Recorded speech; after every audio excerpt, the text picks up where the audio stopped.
In a world cloaked in darkness, where the dead rest and nightmares awaken, if you dare to listen, you're about to step into the shadows of midnight screams. Not everyone who enters makes it out alive. It was a dark and stormy night in the autumn of 2023 when the Blackwood family first arrived at their new country estate. Dr. Thomas Blackwood, a renowned neurosurgeon, had purchased the sprawling manor home after inheriting a substantial sum of money from a distant relative. He, his wife Elizabeth, and their two teenage children, Olivia and Lucas, were eager to start a new chapter of their lives in the secluded, rural setting. As they pulled up the long, winding driveway and caught their first glimpse of the massive, Gothic-style mansion, an uneasy feeling came over the family.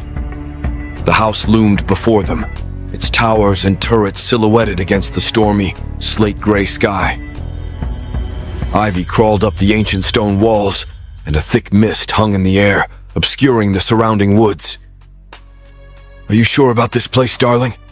Elizabeth asked her husband nervously as they parked the car. "It looks ominous." Dr. Blackwood chuckled. "Don't be silly, my dear. This is our new home, our fresh start. Just wait until you see the inside. I'm sure you'll love it." Olivia and Lucas exchanged an apprehensive glance in the back seat.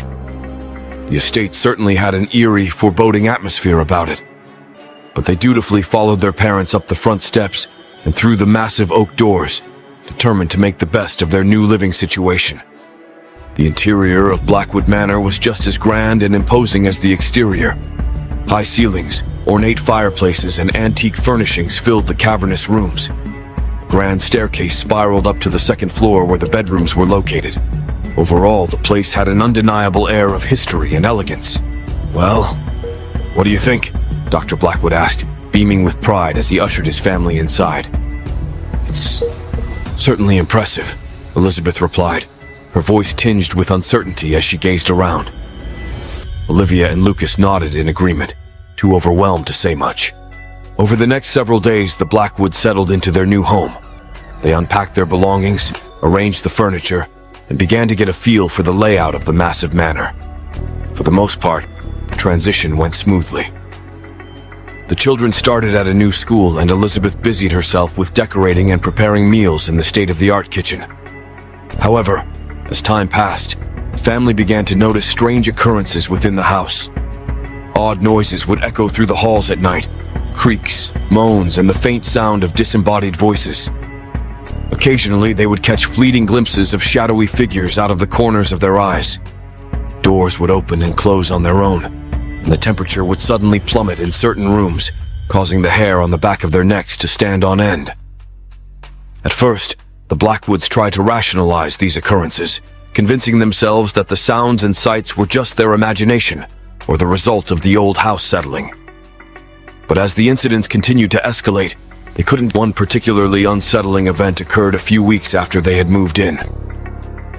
Olivia was studying late one night in the library when she heard a strange scratching noise coming from the far corner of the room. Peering into the shadows, she caught a glimpse of a pale, skeletal hand protruding from behind one of the bookshelves. Olivia froze in terror, her heart pounding in her chest.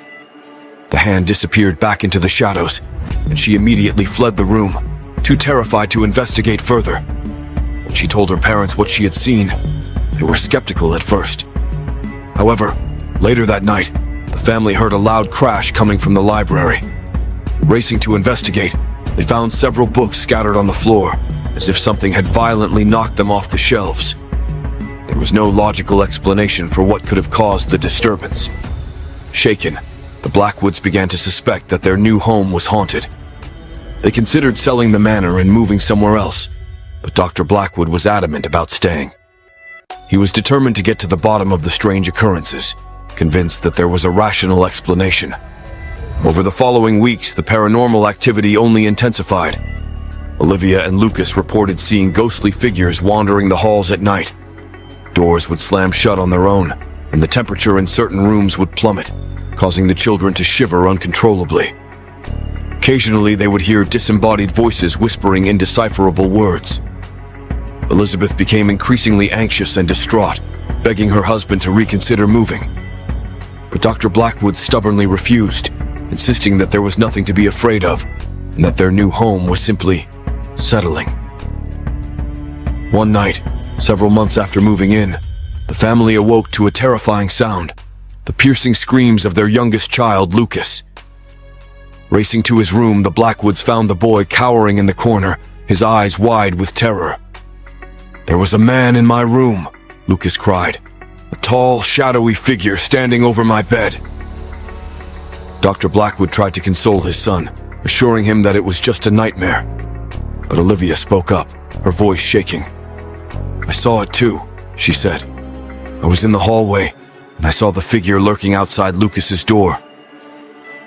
The family was shaken to the core. They could no longer dismiss the paranormal occurrences as mere coincidence or their imagination. Something otherworldly was haunting Blackwood Manor. In the days that followed, the Blackwoods became increasingly on edge. They refused to venture outside of their rooms at night, terrified of encountering the mysterious, shadowy figure again.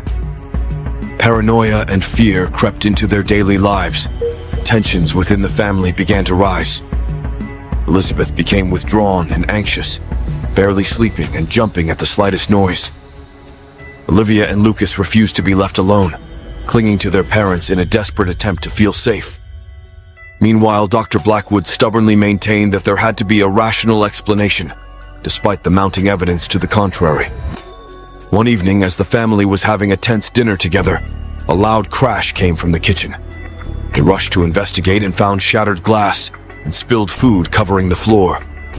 The back door stood wide open, as if someone had forced their way in. Panic seized the Blackwoods. Was the ghostly figure responsible? Had it breached their sanctuary and come to do them harm? In the days that followed, the paranormal activity only escalated. Olivia and Lucas reported hearing disembodied voices whispering their names late at night. Doors would slam shut on their own. The temperature in certain rooms would plummet, causing the children to shiver uncontrollably.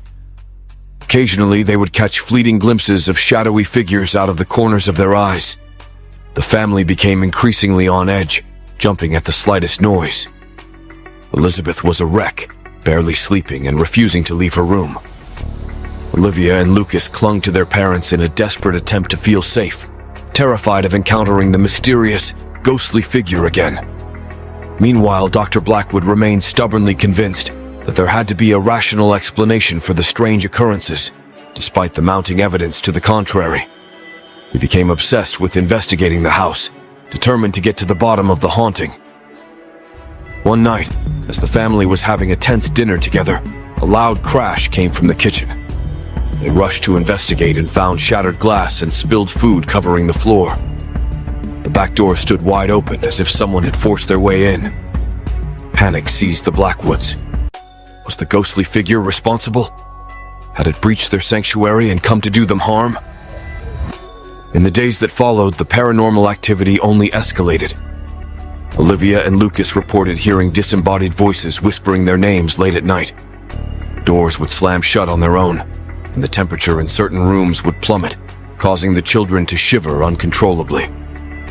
Occasionally, they would catch fleeting glimpses of shadowy figures out of the corners of their eyes. The family became increasingly on edge, jumping at the slightest noise. Elizabeth was a wreck, barely sleeping and refusing to leave her room. Olivia and Lucas clung to their parents in a desperate attempt to feel safe, terrified of encountering the mysterious, ghostly figure again. Meanwhile, Dr. Blackwood remained stubbornly convinced that there had to be a rational explanation for the strange occurrences, despite the mounting evidence to the contrary.